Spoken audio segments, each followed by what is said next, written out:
Good morning. Good morning. Good morning from my little tiny studio here on this little tiny island. It is a beautiful day, sunny, chilly.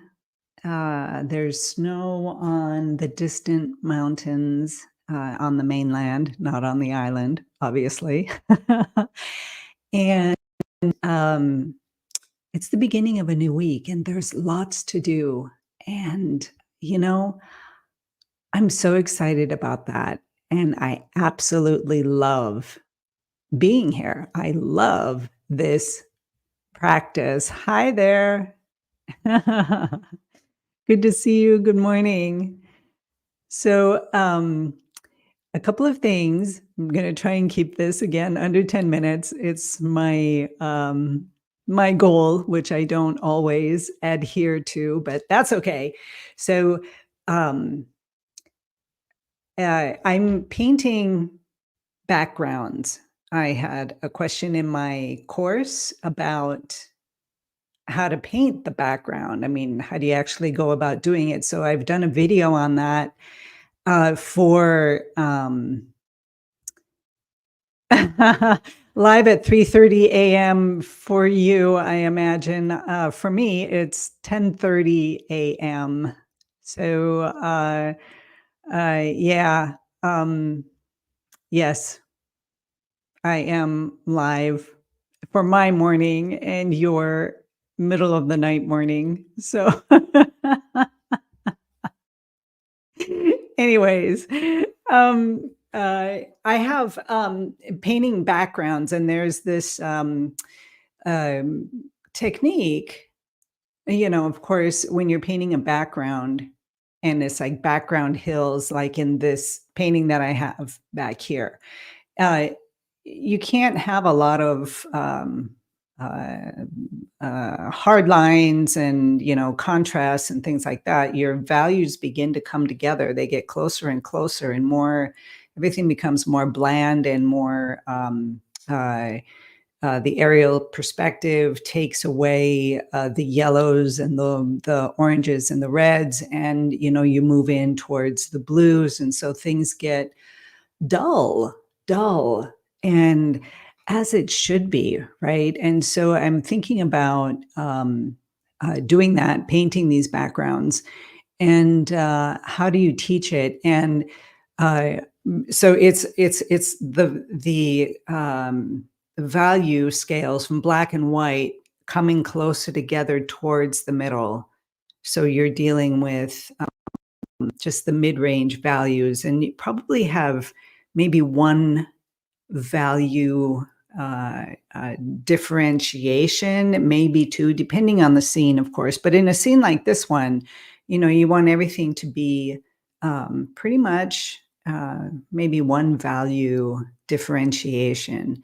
And then also the tonal value of your colors that you're using also come close. We're moving into the cooler colors, into the blues, or representations of that. It's not always the case, but in a scene like this, that is what's going on. So to express that, you just have, you do it through your brushwork. That's what I have understood, right? You just how you lay the brush down, and following the form, but everything is very generalized, hazy, and kind of like, you know, um, new ideas and thoughts that come in. They're still undefined. They're not in the foreground of your consciousness. They're just kind of floating around in there, and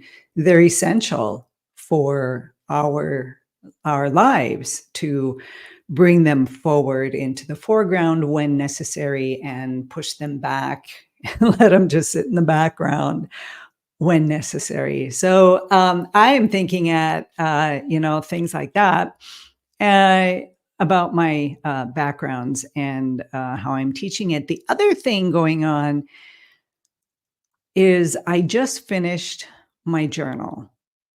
and I haven't got another one for a few more days. So I thought, like I live on this tiny island. You can't just go out and buy a moleskin journal or, a paper blank, something really cool.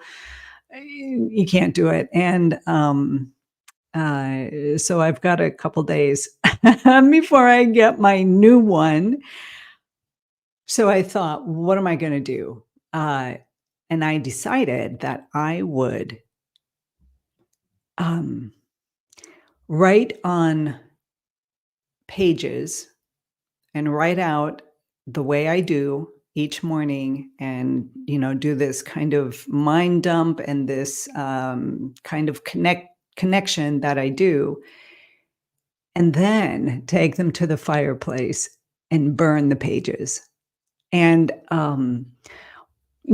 big deal, right? Some people do this practice, but here's the thing. I am very attached to my ritual. I'm extremely attached to the ritual of having my specific type of journal with my fountain pens, with my, morning coffee in my studio.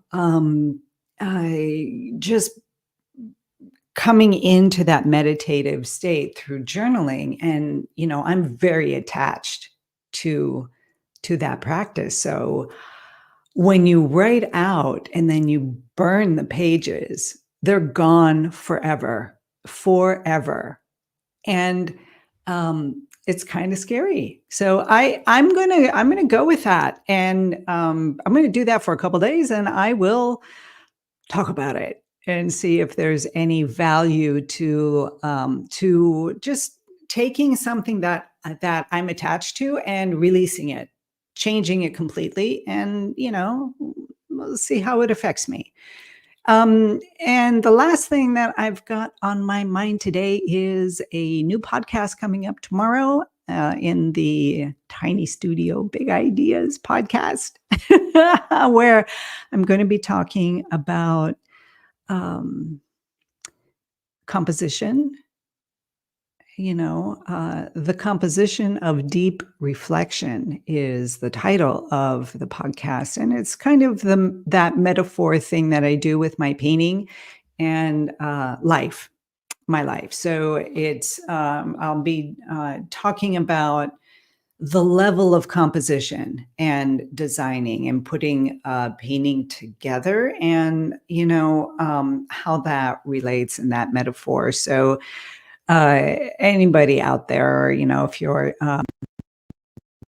that'll be out tomorrow, 2:30 p.m. my time, which would be a more logical morning time for those in the States. I think it's about 7:30 in the morning, depending on where you are. So those are the things that are in my practice today. Uh, Thank you so much. Yeah, it'll be out tomorrow on YouTube. So if you go to my YouTube channel, you can definitely find me there. I actually haven't put up the audio into a podcast thing. I'll do that today. Another thing on my list. Because I'm not yet on like the Apple Podcasts or Spotify, and I just haven't done that yet. So I'll do that for you today. And you can go to my website and hook up with me there if you want, or get on my newsletter, uh, and or just leave me a comment wherever you're watching me from, either on Facebook or in YouTube, and I'll get back to you and let you know if I manage to figure out how to do the audio things for podcasts. But I do have the video podcast out on YouTube, on my YouTube channel, Vita Evenson Art. So go find me there. And that's about it. Just a ton of things to do, and it's just exciting. And it's the beginning of a new week, and it's the holiday week, and I love it. I just love it. We'll be doing a cold water swim today. Definitely. Definitely, but in the afternoon, as soon as I get most of this done. I may not get all of it done, but I will get most of it done. So thank you so much for being with me. I am so happy to have you here and with my little morning musings in the studio. So let's see what we can get done today. And I will see you tomorrow. Have a beautiful day. Be inspired, be creative, and be you.